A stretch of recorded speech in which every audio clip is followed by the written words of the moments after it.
renovación y fidelidad. Estos conceptos nos atraviesan actualmente, pero cuando uno conoce a los grandes hombres defensores de la cultura católica que amamos, entendemos que no son actuales y que están en la esencia del cristianismo. Hoy conmemoramos a José Manuel Estrada, apóstol laico de la catolicidad para muchos que estudiamos su vida con pasión. Pero lo más interesante de conmemorar su vida es descubrir a un hombre como nosotros, en un tiempo lejano, pero sorprendentemente con desafíos tan parecidos a los que hoy atravesamos. Y ahí la historia tiene sentido, no por el pasado en sí mismo, sino por los protagonistas del presente. Déjenme ilustrarles un poquito cómo es la Argentina en la que nació Estrada, o cómo era allá por 1842, bisnieto del fusilado virrey Santiago de Liniers por parte materna, en terrenos de Liniers heredados del conde de Buenos Aires se va a fundar la conocidísima editorial Estrada. Es una Buenos Aires gobernada por Juan Manuel de Rosas y que quedará sumida tras su derrota en un enfrentamiento profundo con la fundada Confederación Argentina de Urquiza en el litoral. A ver, todavía claramente no teníamos una nación unificada. Y esta necesidad de unificación, de armonía para nuestra patria, fueron para Estrada motor de sus primeros y precoces escritos, porque con apenas 16 años ya escribía en uno de los tantos semanarios que dirigirá a lo largo de su vida. Esto me lleva a contarte que fue un hombre de corazón inquieto, pero no podía ocultar sus convicciones. La historia de su vida la conocemos especialmente por él, porque nunca se cansó de escribir sus ideas, sus batallas, sus anhelos. Y el primer medio para difundirlas fue el periodismo. Desde el semanario de la Guirnalda, La Religión, acá fue convocado por Monseñor Aneiros, fundador de este semanario, hasta la revista Argentina, el diario La Unión, bastiones del periodismo católico en medio de tanta prensa liberal hacia 1880. En estos escritos, en estas editoriales, se dio el gusto a lo largo de la vida de dejar claro aquello que defendía, la necesidad de la armonía entre lo político, lo social y lo religioso. Pero, como les dije, él nació en una Argentina donde todo estaba por hacerse y eligió ser protagonista. Con apenas 20 añitos, creó la llamada Sociedad Francisco Javier para difundir la cultura católica entre los artesanos de Buenos Aires, algo así como los cursos de cultura católica para obreros de la década del 20. Pero ni que fuese un miliciano no fue suficiente y 2 años más tarde va a fundar el famosísimo Círculo Literario, rodeado de intelectuales destacados de la época, un Alsina, un Dardo Rocha, un Marco Sastre, un Lucio Mansilla, una Juana Manso, un Luis Espeña. Tal se codeaba y formaba parte de esta generación de intelectuales que el mismísimo presidente Mitre en ese entonces le va a proponer estudiar historia argentina. Pero para dimensionar una historia argentina que no estaba escrita en los manuales. Como dije, estaba todo por hacerse y a su juego lo llamaron. Terminó con 23 añitos creando el famoso curso de historia argentina. Un curso con 30 lecciones, 2 conferencias nocturnas por semana, que estaba pensada primero para profesores de escuela, pero se le empezaron a colar todos los notables de la ciudad, porque además de escribir bien, se ve que tenía una oratoria cautivante. Y entonces dimensionemos nuevamente, es un pionero de la enseñanza de la historia argentina, que aclaro, enseñaba desde el descubrimiento de América porque desde ahí entendía el inicio de nuestra historia nacional. Esto lo va a llevar a su vocación docente, a esta que lo marcó y lo inmortalizó, la vocación del profesor. El mismo Sarmiento, presidente ya en ese entonces, lo va a convertir en el titular de la Cátedra de Instrucción Cívica del Colegio Nacional Buenos Aires. Y ese fue el inicio de su crecimiento en el ámbito de la enseñanza. Desde ser jefe de departamento de escuelas de Buenos Aires, jefe de dirección general de las escuelas normales, llegó a tener, por pedido de Avellaneda, una cátedra como profesor en la Facultad de Derecho de Buenos Aires, de la Universidad de Buenos Aires, y rector del Colegio Nacional Buenos Aires, también por pedido del presidente Avellaneda. Pero ¿Qué hacía que alguien que no tuviera estudios universitarios, porque él no tenía título, hizo hasta el secundario, fuera solicitado en tan altos cargos académicos? Bueno, era un hombre de ideas al mismo tiempo que de obras. Tenía proyectos, armaba los currículos, capacitaciones, generaba producción de materiales educativos locales cuando estábamos habituados a utilizar extranjeros. Por ejemplo, en su cátedra de Derecho Administrativo en la UBA se estilaba usar manuales extranjeros y él empieza a generar material local. Aquí me gusta ver una Estrada en la vanguardia, ¿sí? En la vanguardia de la patria y de la iglesia, ¿sí? Porque es una Estrada de la renovación, de estar leyendo a su tiempo, de estar en medio de aquellos hombres cultos que tomaban decisiones trascendentes para nuestra nación y no tener miedo de ser uno de ellos.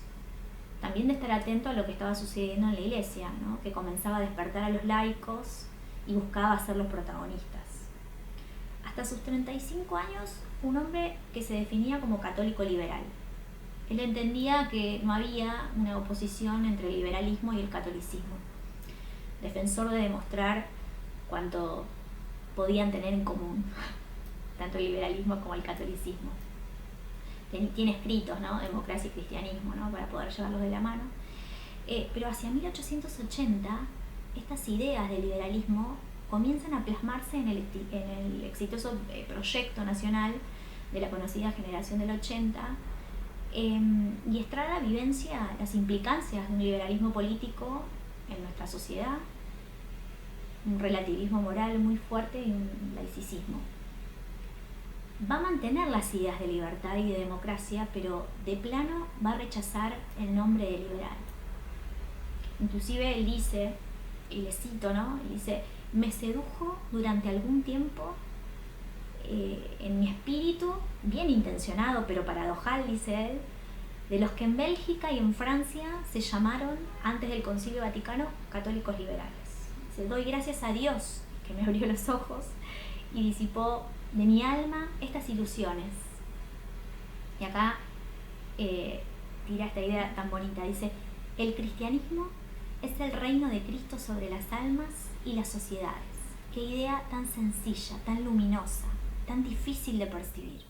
Sin embargo, cuando se envenena desde la niñez en una atmósfera de filantropía que es una verdadera antropolatría. Bueno, acá él empieza a definir para dónde va a ir. Se encontró de golpe frente a un proyecto que secularizaba la religión en todos los aspectos de la sociedad, especialmente en el ámbito educativo, donde él era protagonista, y ya la sociedad liberal pareció como incompatible con el catolicismo, y ese espíritu de renovación hermoso se puso a conversar con el de la fidelidad, ¿no? ¿Hasta dónde? ¿Y qué hizo? Lo que siempre. Buscó desde su lugar dar batalla por aquello que creía que hacía gran también a nuestra patria, y entendía que lo hacía él caminar al cielo. Y así, luego del famoso Congreso Pedagógico de 1882, donde se cansó de expresar que la escuela pública debía ser católica, cuando el contexto buscaba todo lo contrario, fundó la Asociación Católica. Esta asociación que se transformará al añito en un partido político, el conocido Partido de la Unión Católica, y que lo va a llevar a él a su cargo de diputado nacional, y que lo va a poner protagonista en el plano político. Bueno, ahí se cansó de impactar en el debate público acerca de la laicidad o la catolicidad de la enseñanza. Pero los embates fueron fuertes. Llegó la persecución a aquellos que se oponían a la laicidad en las escuelas.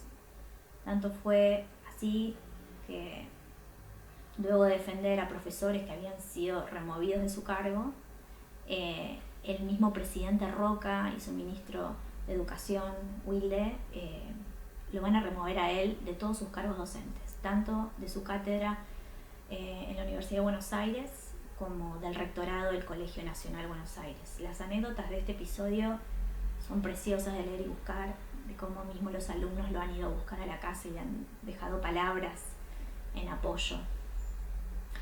a este profesor cuando fue excluido de su cátedra. Solo le quedaba su banca de diputado para dar batalla, y así lo hizo. Se puso la mochila al hombro y se va a oponer a todas las leyes que consideraba legislantes. La del matrimonio civil, la de enseñanza laica, principalmente la ley 1420. Pero es importante destacar que Estrada no fue el contra en esto. Como dije, tenía proyectos, ideas sólidas, son muchas. Quizás aburra abarcarlas acá. Sufragio y representación de las minorías. Necesidad de consolidar el federalismo. La idea de igualdad basada en la educación del pueblo. Fomentar la iniciativa privada y tener un Estado con un rol de subsidiariedad. Algo tan práctico como la mejora de los sueldos docentes, al mismo tiempo que exigirles una capacitación profesional. Acá está esa famosa frase de Estrada, donde le pedía que no se confunda la vocación docente con la de un mártir o la de un penitente, decía. Desterrar la idea de una educación obligatoria, es decir, sino generar una adhesión al sistema con otros incentivos. O la idea de una educación gratuita, ¿sí? Desterrarla, entendiendo que la inversión que se genera en ello es enorme. Reemplazar a un Estado docente por un cogobierno de la educación entre el Estado y la familia. Bueno, miles de ideas más.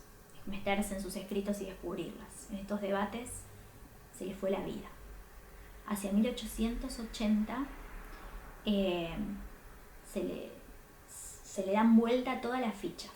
Y 10 años más tarde, en 1890, comienza a mostrar signos de deterioro importantes en su salud. Trata de alejarse de la política y del periodismo. Hasta 1893, cuando el presidente Luis Espeña lo va a llamar para ocupar un cargo en su gabinete. Estrada al principio se negó, pero va a terminar aceptando como ministro plenipotenciario en el Paraguay. Estrada fue un defensor de la cultura católica en nuestra patria. Primero la conoció, luego la amó y finalmente la defendió. En él podemos ver este sano juego de renovación y fidelidad, la necesidad de entender el lenguaje de su tiempo.